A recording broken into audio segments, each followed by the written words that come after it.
বিসমিল্লাহির রহমানির রহিম। হ্যালো প্রিয়জনেরা, আপনারা আজকে আমার ক্লাসটি যেখান থেকে ফলো করছেন আপনাদের সবাইকে আন্তরিক শুভেচ্ছা তথা সালাম জ্ঞাপন করছি। আসসালামু আলাইকুম ওয়া রাহমাতুল্লাহ। হ্যালো প্রিয়জনেরা, আসুন আজকের ক্লাসটি অত্যন্ত মনোযোগ সহকারে আপনারা দেখুন এবং শুনুন। আশা করি আজকের ক্লাসটি অত্যন্ত তথ্যবহুল তথা তাৎপর্যপূর্ণ হতে যাচ্ছে। যাই হোক, আমি আজকের ক্লাসটি শুরু করছি পিরিয়ড অফ হিস্টোরি থেকে। পিরিয়ড অফ হিস্টোরি, প্রিয় বন্ধুরা, মূলত আমরা পিরিয়ড অফ হিস্টোরি বলতে এই তিনটি পিরিয়ড পাই প্রধানত। একটি হচ্ছে pre history, proto history and history. যাই হোক, প্রি হিস্টোরি দ্যাট মিন্স প্রাগ ঐতিহাসিক যুগ, প্রোটো হিস্টোরি দ্যাট মিন্স অর্ধ প্রাগ ঐতিহাসিক যুগ, হিস্টোরি দ্যাট মিন্স হচ্ছে ঐতিহাসিক যুগ। তো এখন আমাদের প্রশ্ন আছে যে প্রাগ ঐতিহাসিক যুগ কোন যুগকে বলে? প্রাগ ঐতিহাসিক যুগ বলতে ওই যুগকে আমরা বলি যে যুগে মানুষ how to read and right, কিভাবে লিখতে হয়, কিভাবে পড়তে হয়, এই বিষয়টা জানতো না মানুষ। প্রোটো হিস্টোরি ওই যুগকে বলে। যে প্রাগ ঐতিহাসিক যুগের মানুষের কিছু লেখনশৈলী যদিও পাওয়া যায় আজকের যুগে, তবে সেই প্রাগ ঐতিহাসিক যুগের লেখনশৈলীগুলা আজকের মানুষের বোধগম্য নয়, আজকের মানুষের বোঝার যোগ্য নয়। মানুষ বুঝতে পারে না কি লেখা, কি ওনাদের লেখনশৈলী। এই যুগকেই প্রোটো হিস্টোরি অথবা প্রাগ ঐতিহাসিক যুগ বলা হয়। যাই হোক, হিস্টোরি পিরিয়ড যেটি ঐতিহাসিক যুগ ওই যুগকে বলা হয় যে যুগে লিখন শৈলী সম্পূর্ণ উন্নত হয়েছে এবং এই লিখন শৈলী আমরা বুঝতেও পারি, আমরা পড়তেও পারি, আমরা লিখতে পারি। ওই যুগকেই ঐতিহাসিক যুগ বলে। যাই হোক, আমরা সংক্ষেপে বুঝে নিলাম এই তিনটি পিরিয়ডকে। এখন আমরা যে প্রাগ ঐতিহাসিক যুগ, প্রিহিস্টোরি যে পিরিয়ড যেটি আছে, সেই প্রিহিস্টোরি এন্ড প্রোটো হিস্টোরি এই পিরিয়ডের আমরা কিছু তথ্য, কিছু ফ্যাক্ট আমরা জেনে নিব। সেই প্রিহিস্টোরি এবং প্রোটো হিস্টোরি, হিস্টোরির আগেকার সময় যে যুগ, প্রিহিস্টোরি এবং প্রোটো হিস্টোরি, এই দুইটিকে বিভিন্ন এজের মধ্যে আবার ভাগ করা হয়েছে। আচ্ছা, যাই হোক, এই ডিভিশনে যাওয়ার আগে আমি আরেকটি কথা আমি উল্লেখ করছি, আমি এক্সপ্লেন করে নিচ্ছি যে সহজভাবে বোঝার জন্য। যে একটি প্রশ্ন আসতে পারে আমাদের মনের মধ্যে যে যদি প্রোটো হিস্টোরি এবং প্রি হিস্টোরি এই সময় মানুষ লিখতে জানতো না অথবা মানুষ পড়তে জানতো না, তো এই সময়ের এই সময়কার যুগের আমরা ইতিহাসটি কিভাবে জানতে পারি? দেখুন, এই সময়ের ইতিহাসটি আমরা জানতে হলে আমাদের ফলো করতে হবে, বুঝতে হবে যে আর্কিওলজি দ্যাট মিন্স হচ্ছে প্রত্নতত্ত্ববিদ্যা। দেখুন, এই প্রত্নতত্ত্ববিদ্যা আমাদের মেইন সোর্স অফ স্টাডি হচ্ছে প্রত্নতত্ত্ববিদ্যা, excavated tools, bones, cave pottery and cave paintings. যাই হোক, এক্সকাভেটেড টুলস এই সরঞ্জামকেই বলে যে আর্কিওলজিস্ট যারা ছিলেন, প্রত্নতত্ত্ববিদ, ওনারা প্রাচীন যুগের মানুষের ব্যবহৃত যে সরঞ্জাম যেগুলা ছিল, সেই সরঞ্জামগুলা মাটির নিচে থেকে খনন করে পেয়েছে। সে মাটির নিচে থেকে খনন করে পাওয়া যে যন্ত্রবিশেষ কিংবা সরঞ্জাম, এগুলাকে এক্সকাভেটেড টুলস বলে। বোনস, এই বিভিন্ন হাড় পাওয়া যায় মানুষের, বিভিন্ন পশু পঙ্খির সেই হাড় পাওয়া যায়, সেই হাড়। এন্ড কেভ পটারি, গুহায় অনেক মাটির বানানো অনেক পাত্র, অনেক বস্তু বিশেষ পাওয়া যায়।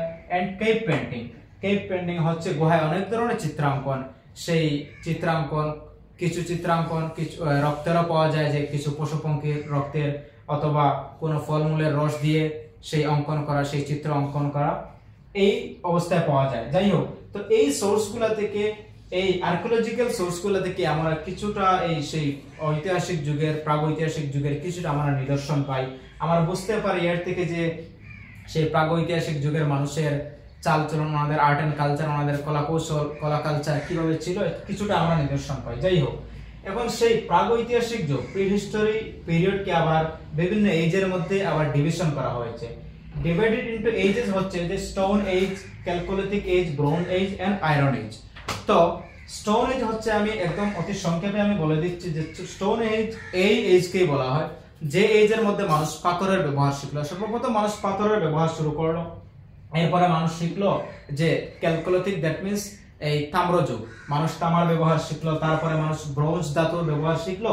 তারপরে মানুষ আয়রন এজ, এই লৌহ ব্যবহার করার পদ্ধতি শিখলো। বিভিন্ন ধরনের মানুষের ব্যবহারের এই হাতিয়ার, বিভিন্ন ধরনের অস্ত্রাদি মানুষ প্রয়োগের ক্ষেত্রে মানুষ ব্যবহার করত লোহা দিয়ে, যার জন্য এই স্টোন এজ দ্যাট মিন্স এই পাথর যুগ, প্রস্তর যুগ, তাম্র যুগ, ব্রোঞ্জ যুগ এন্ড আয়রন যুগ বলে, দ্যাট মিন্স লৌহ যুগ বলে বিবেচিত। যাই হোক, এখন আমরা আসি সেই স্টোন এজকে আবার তিনটি ভাগে বিভক্ত করা হয়েছে। সেই তিনটি ভাগের মধ্যে একটি ভাগ হচ্ছে palaeolithic age, mesolithic age and neolithic age. Palaeolithic age হচ্ছে এই পিরিয়ডকে বলা হয় যে old stone age, mesolithic middle stone age, neolithic new stone age. That means এই পুরাতন প্রস্তর যুগ, মধ্য প্রস্তর যুগ এন্ড নব্য প্রস্তর যুগ। এখন আমাদের প্রশ্ন হচ্ছে, আমরা জানবো যে সেই প্যালিওলিথিক এজটি কখন থেকে শুরু হলো এবং কখন তার সমাপ্তি ঘটলো। সেই প্যালিওলিথিক এজ দ্যাট মিন্স পুরাতন প্রস্তর যুগের সূচনা হয়, দ্যাট মিন্স স্টার্টিং হয় 25 লাখ ইয়ার্স এগো, 25 লক্ষ বছর আগে থেকে শুরু করে 10,000 বিসি পর্যন্ত তার সময়সীমা ছিল। Mesolithic that means middle stone age, মধ্য প্রস্তর যুগের সূচনা হয় 10,000 বিসিই থেকে 8,000 বিসি পর্যন্ত সমাপ্ত হয়ে যায়। এন্ড নিওলিথিক এজ, নব্য প্রস্তর যুগের সূচনা হয় 8,000 বিসি থেকে 3,000 বিসি পর্যন্ত তার সমাপ্তি ঘটে। যাই হোক, এখন আমরা কিছু ফ্যাক্ট, কিছু তথ্য আমরা জানবো, আর কিছু মজাদার বিষয় জানবো যে সেই প্রিহিস্টোরিক পিরিয়ড, প্রাগৈতিহাসিক যুগের মানুষ কি ইনভেনশন করেছিল, আবিষ্কার করেছিল। প্রাগৈতিহাসিক যুগের মানুষ আবিষ্কার করেছিল যে fire, tools, pottery, wheel and agriculture. সেই সময় মানুষ, প্রাগৈতিহাসিক যুগের মানুষ কৃষিকাজ আবিষ্কার করলো, পটারি, মাটি দিয়ে বানানো বস্তু বিশেষ, মাটি দিয়ে বানানো হাড়ি বিশেষ, এইগুলা বানানো শুরু করলো, শেখালো, আবিষ্কার করলো। হুইল, চাকা বানালো। এন্ড টুলস, বিভিন্ন ধরনের যন্ত্রাদি, বিভিন্ন ধরনের সরঞ্জাম বানানো আবিষ্কার করলো এবং আগুনও আবিষ্কার করলো সেই প্রাগৈতিহাসিক যুগে মানুষগণ। ওনাদের জীবন ধারণ ছিল যে early humans were hunters and gatherers. সেই প্রাচীনতম মানুষের জীবন ধারণ ছিল যে ওনারা পশু শিকারী ছিল এবং পশু শিকার করত এবং খাদ্য সংগ্রাহক ছিল। লেটার দে লার্ন ফার্মিং, ওনারা পরে কৃষিকাজে শিখলো এন্ড অ্যানিমাল ডোমেস্টিকেশন, পরে ওনারা পশুপালনও শিখলো। যাই হোক, ওনাদের art and culture, cave paintings, যে গুহা চিত্র অঙ্কন, সেই গুহা চিত্র অঙ্কনের যে নিদর্শন আমরা সেই উৎস অথবা সেই সোর্স আমরা পেতে হলে আমাদেরকে ফলো করতে হবে যে বর্তমান ভারতের মধ্যপ্রদেশের ভীমবেটকা রক শেল্টার, এই যে শিলাশ্রয় আছে, এই বর্তমান ভারতের মধ্যপ্রদেশের ভীমবেটকায় একটি রক শেল্টার, দ্যাট মিন্স শিলাশ্রয় আছে সেই প্রাগৈতিহাসিক যুগের মানুষের ব্যবহারের। এটি থেকে আমরা কিছু নিদর্শন পেতে পারি। এন্ড স্টোন হেঞ্জ আরেকটি আছে, সেই স্টোন হেঞ্জটিও প্রাগৈতিহাসিক যুগের মানুষের ব্যবহৃত একটি কেভ পেন্টিংস গুহা। সেই গুহার মধ্যে সেটি হচ্ছে যে সেই গুহাটি হচ্ছে যে বিপুল ধরনের পাথর দিয়ে বেষ্টিত, পাথর দিয়ে বানানো একটি স্মৃতিস্তম্ভ।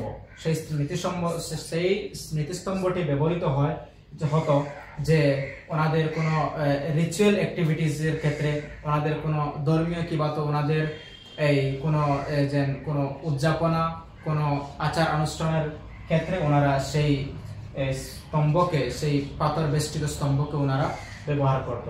যাই হোক প্রিয় বন্ধুরা, আজকের ক্লাসটি এখানে সমাপ্ত করে নিলাম। ইনশাআল্লাহ সেই আগামী দিন থেকে আমরা হিস্ট্রি পিরিয়ড, ঐতিহাসিক যুগের মধ্যে আমরা পা রাখবো এবং ক্রনোলজিক্যাল হিস্টোরি মেনটেন করে, chronological facts and chronological sequence maintain করে ইনশাআল্লাহ আমরা সম্মুখ দিকে আমরা অগ্রগামী হব। আশা করি আপনারা আজকের ক্লাসটি অত্যন্ত সহজ এবং প্রাঞ্জলভাবে বুঝতে পারছেন। ইনশাআল্লাহ যদি আপনাদের বোঝার কোনো অক্ষমতা, কোনো বিষয়ে আপনারা যদি কোনো বোঝার অক্ষমতা অবলম্বন করেন, ইনশাআল্লাহ সেই ভিডিওর নিচে আপনারা কোনো কমেন্টের মাধ্যমে আমাকে জানাতে পারেন। ইনশাআল্লাহ সেই আপনাদের অক্ষমতাকে আমি দূর করার প্রচেষ্টা নিব ইনশাআল্লাহ। যাই হোক, ধন্যবাদ, আমার জন্য দোয়া রাখবেন। এখানে আজকের ক্লাসটি সমাপ্ত করে নিলাম।